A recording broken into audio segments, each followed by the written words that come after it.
Hi, my name is Harmony, And I'm Joseph. and we have implemented a 2012 Maya plugin named MotionFX based on the 2010 SIGGRAPH paper named Programmable MotionFX by Schmidt, Sumner, Bowles, and Gross from the Disney Research Lab in Zurich. So here we're going to show you a sample output of what our MotionFX plugin is capable of producing.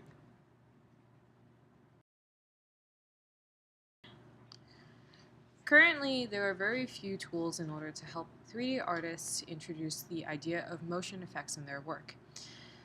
Commonly, since the 70s, the idea of motion has been represented by motion blur, either in the form of uniform, boxing, or Gaussian motion blur.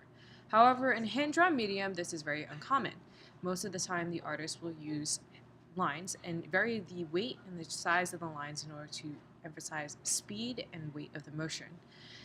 Most commonly, as the paper notes, is that there are 4 different types of motion effects that artists use, including weighted motion blur, speed lines, stroboscopic images, and time shift.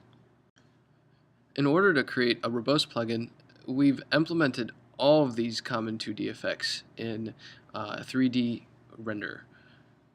In order to facilitate the artist's artistic decisions, we've allowed for parametrization and gave the artist full reign of the final look while being as unintrusive as possible to their current workflow. So in order to render these effects, we have to be able to trace an object throughout its entire animation, and this is a 4-dimensional problem in both space and time. So our plugin utilizes a new geometric data structure in the paper called a tau, which is a time aggregate object. What the tau does is it aggregates the object at each frame of its animation into a single geometric primitive, and then connects the geometry at each frame with bilinear patches between the corresponding edges. We've implemented this tau as a custom data structure within Maya.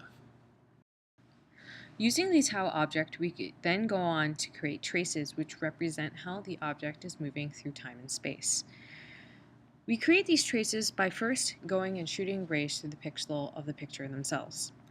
The intersection points with the tau are then created, and we go and take the consecutive intersection points to create traces.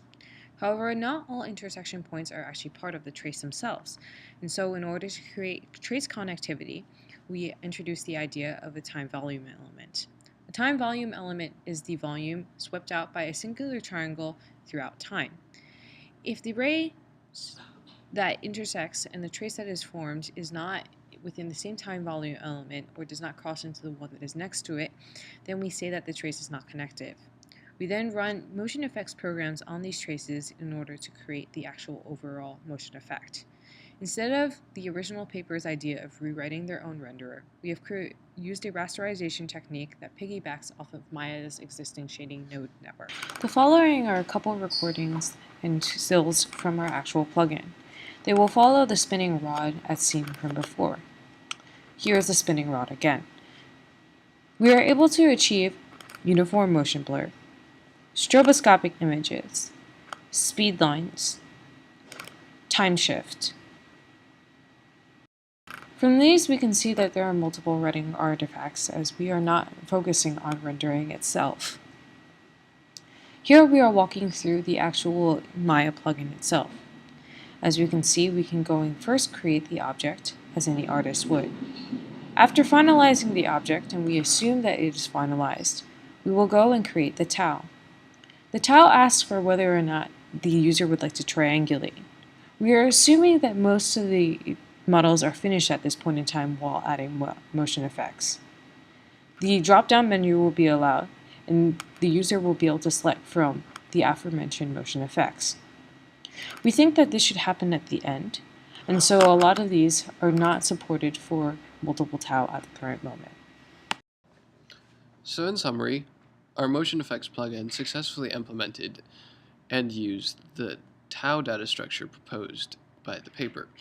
We also successfully implemented all 5 features, including stroboscopic images, instant render, speed lines, time shift, and weighted motion blur. Finally, we're also able to support basic rendering.